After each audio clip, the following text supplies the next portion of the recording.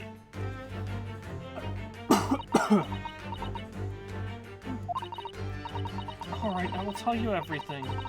There's no point in hiding it now. Come, let us not be hasty. What? There remains one unsolved mystery about you. Mystery? What do you mean? You have staunchly refused to open this traveling case of yours in our presence. It is reasonable to conclude, therefore, that there exists some reason why you wish it to remain closed.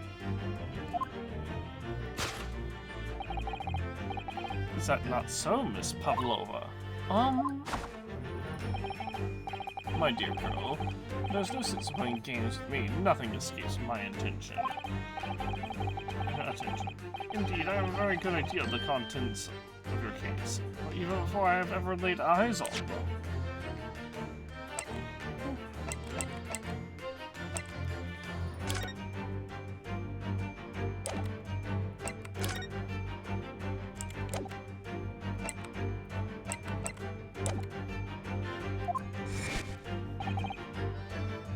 Dear me, I'm not well suited to a life of crime on me.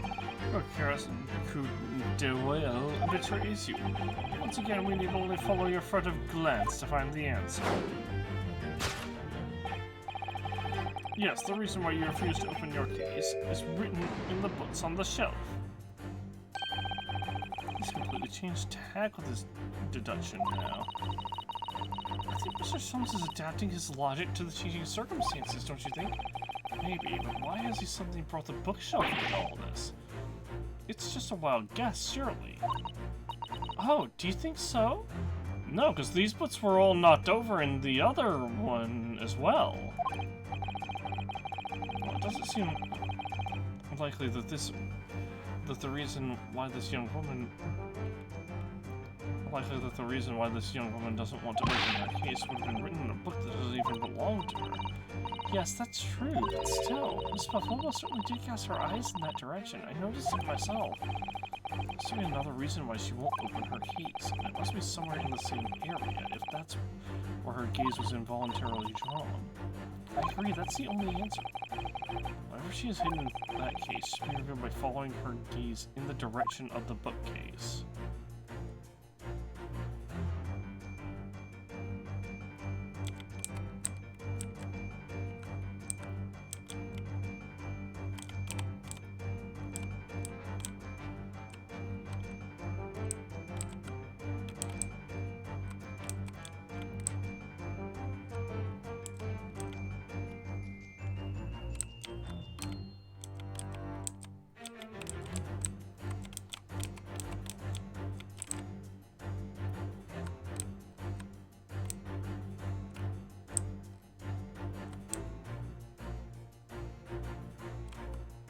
Surely it's not the rules of passage, right? Maybe she hid something behind the painting? Yes!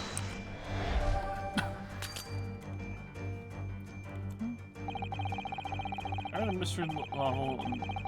This is wrong, you can tell because we have the point marker here. I read a mystery the other day and there's a secret safe beyond the picture. Yeah, no, it's definitely not.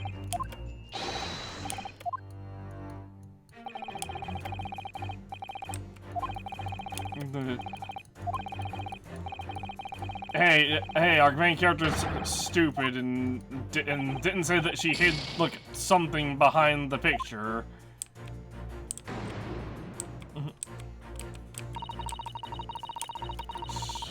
Shut up. I hope that's not how many we get for the entire, like, case and trial and everything.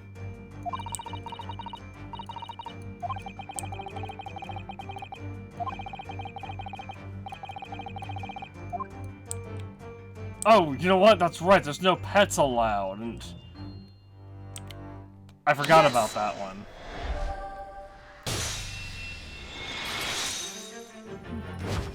I'm used to modern day where pets usually are given accommodation. But then I also forgot this is a fucking ship. Like for like a little while there, I'm not gonna lie, I thought we were on a train. Yes, the reason why you refuse to open your case is written within the rules of passage. Passengers must not keep weapons or dangerous objects in their cabins. Pets are also strictly forbidden. Inside that case of use is something forbidden from carriage on this vessel. That is the real reason why you refuse to open it, thus revealing its contents.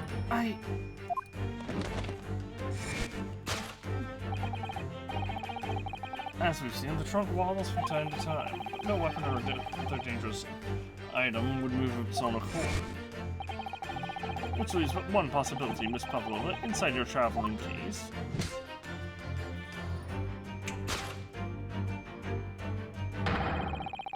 Is the last item listed as forbidden in the vessel's rules of passage a pet?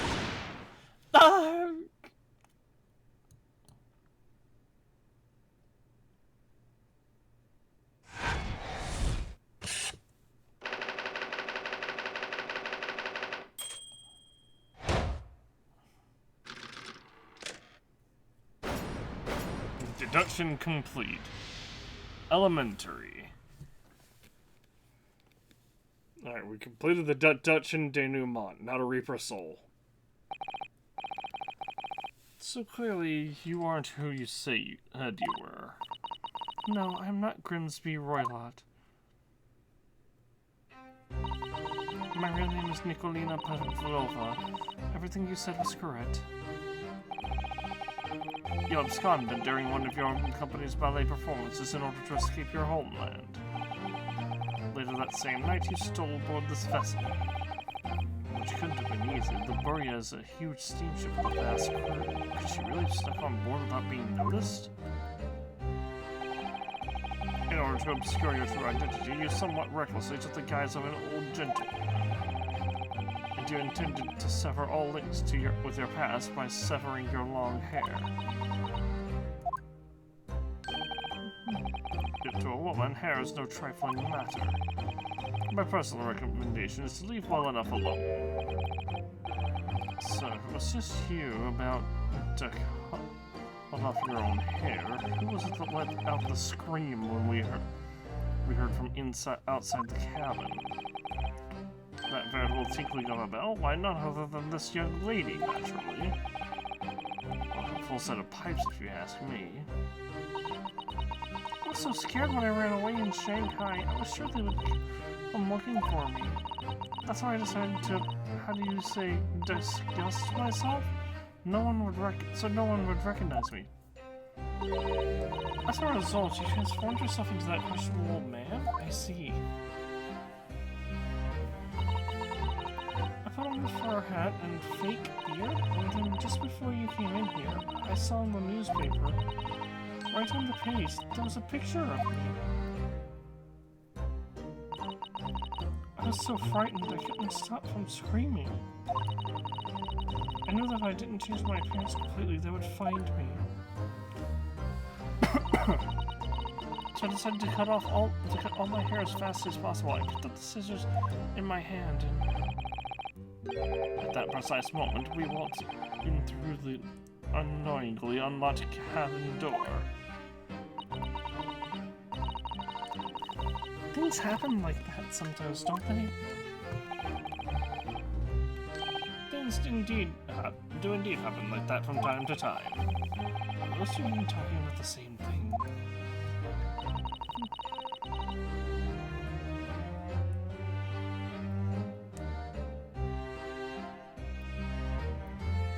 Oh, sorry, one more thing. I had a thing pop up on my phone. Go away. There we go. There's just one more thing I'd like to know. What is it that you have inside your traveling case? You're right. It is my dear friend inside. My only friend in the whole world. Please, don't tell anyone. If the captain finds out, if you say to any of the crew, your secret is safe with us, I assure you. But in return, you must tell us as much detail as you can muster about the events of last night. Yes, alright. I will tell you. Mr. Naruhodo? Wasn't it something Mr. Sholmes' great deduction? It certainly was. It was certainly something, yes. I'm just not entirely sure what. But at least Miss Pavlova has agreed to tell us what she knows. That's incredible. Indeed, it is incredible. Ah, and one more thing. Oh, yes, what is it? Observe your wrists.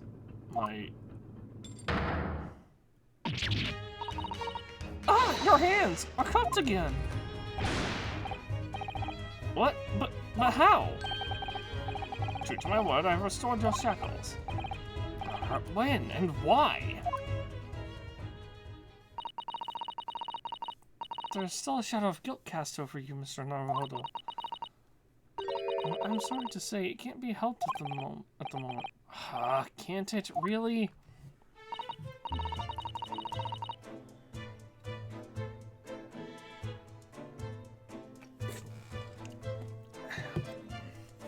Anyway, let's listen to what Miss Pavlova has to say. I can't go on not knowing. I had to find out what the speckled band that Kazuma-sama wrote about in his diary really was.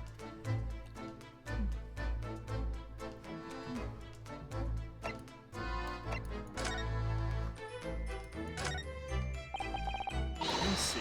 Don't touch! Huh? I will tell you what I know about last night, but please, you must not touch my things. How do you say, forbid it? Oh, sorry. Well, you should be, young man. What vulgar manners you have. Poke around any young lady's private belongings. Shall I allow it? We're observing the bookshelf of books that the that the ship provided. Grr, hypocrite.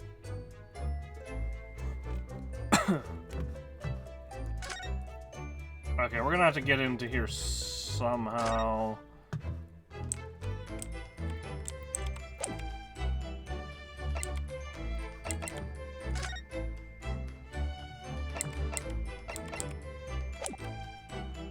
I guess we'll just converse.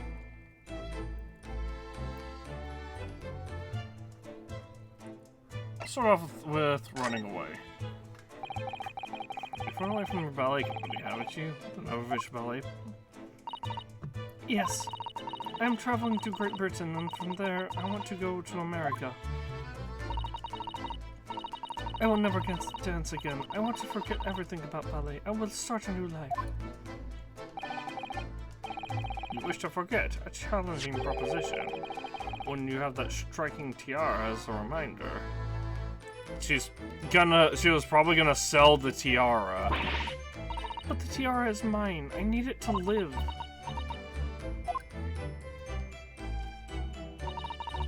I have no money of my own.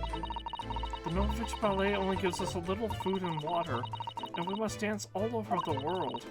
I had to run away. I had no choice. If I stayed, it would have killed me. So you ran away to protect yourself? Yes. And the crew of this ship, they have all been kind to me. They let me come on board, and they said I could hide in this cabin. That is indeed the truth, Miss Pavlova. It creates the most intriguing conundrum. Yes, it does. What do you think about it, Mr. Naruhodo? Me? Oh, well, yes, of course. I think I should hear Miss Pavlova's explanation to a conundrum. I'm not sure, but...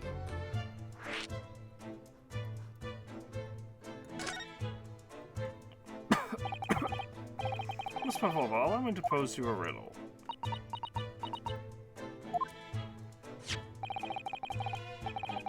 to this newspaper, it was only yesterday that you absconded from the ballet. Now, that being the case, it must have been last night that you boarded this vessel.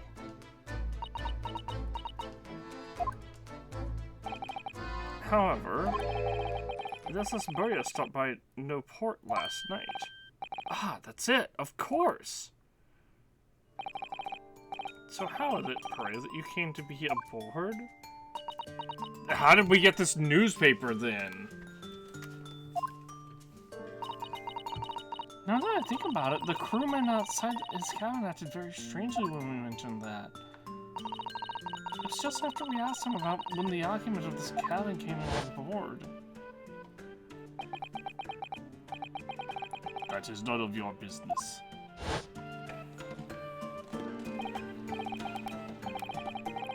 Yes, you're right. He did seem to be hiding something.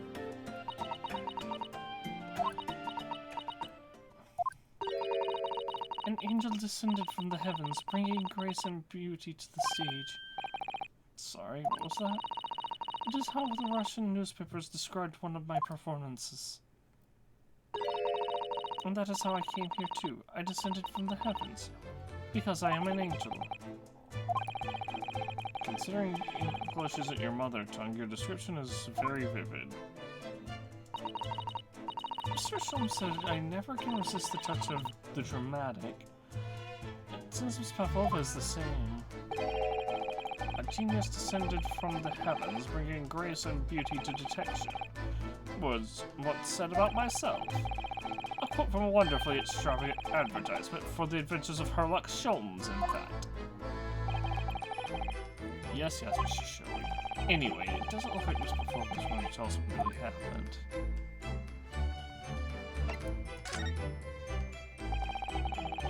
So the friend you mentioned is inside your traveling case, is that right? I don't think animals are allowed on board according to the rules of passage. Oh please, don't tell any of the crew that they found my precious... Then the burly Russians would bestir themselves in unison to throw you and your case overboard, no doubt. Ah! I mean, no, probably not. They let her on board, and presumably she flew on board somehow, so it's probably like a bunch of birds. Or a bird. So I'm reassured, Mr. Sholmes. What sort of pet is your friend? A little puppy? It is, isn't it? Maybe an adorable little rabbit? Huh, you credit Russia as a land with small rabbits, and do you? Oh, did they have small rabbits there then? You may well ask. I have no idea. You two are miserable bunglers when it comes to understanding the nature of a young ballerina's friends. Isn't it obvious? It must be a chicken. I mean, not too far off, but we're looking in the more of the not flightless bird. Really? Consider the benefits. Rousing wake-up call, daily fresh eggs. And when adversity strikes, it can satisfy the needs of sustenance. Wouldn't the daily eggs also do that? So you'd eat your friends. I'll have to remember that.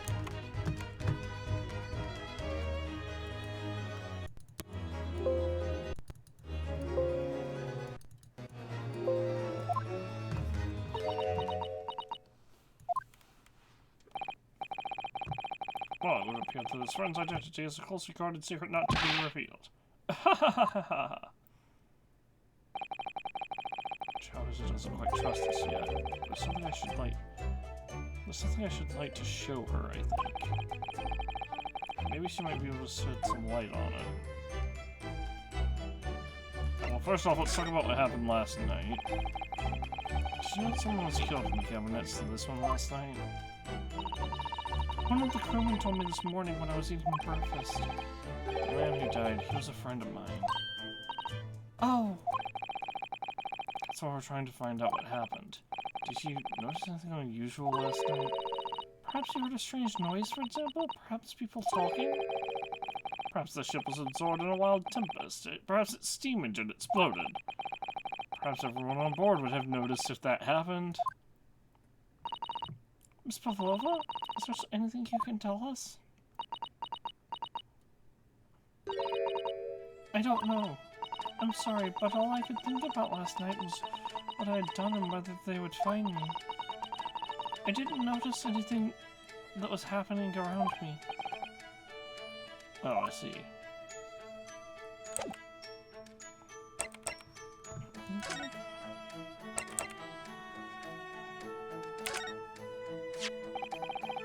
This is the diary of my friend who passed away. His diary? Yes, he wrote in it last night before he died.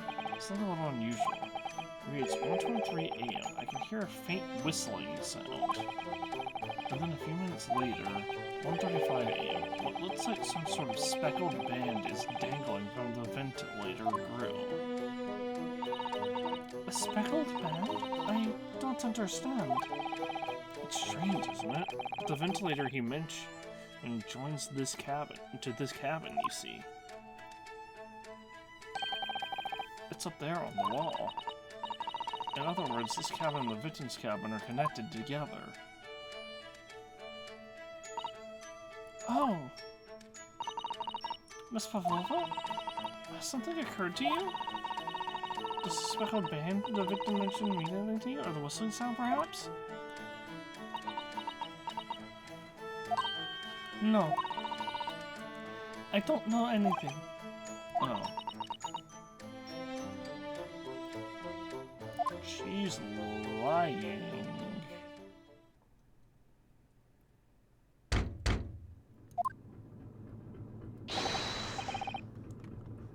Excuse me, Mr. Roylon. Yes? What? Wow, she's fast. The captain would like to speak with you. You must come to the captain's quarters at once, please. Alright, I will come now.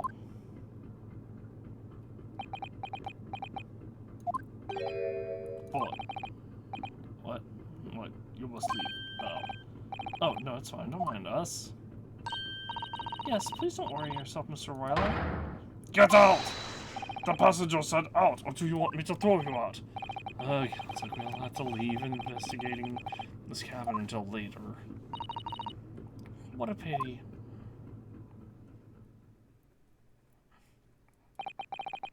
So we lost our chance.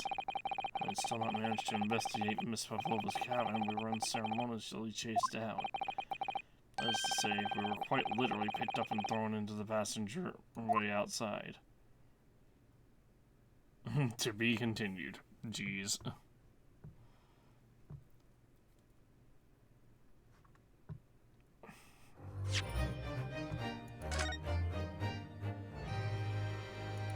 Alright, we're gonna save over slot 4, because remember we saved over slot 4 to begin with, because I thought I had maybe somehow selected the wrong chapter or something. Or rather, the game somehow, like, I thought maybe somehow last night when I was quitting out, maybe I switched chapters and it was discontinued into, like, chapter 3 or chapter 4 or something like that, but no. Well, by chapter, I mean episode. Oh, also, I need to end this for YouTube. BRB.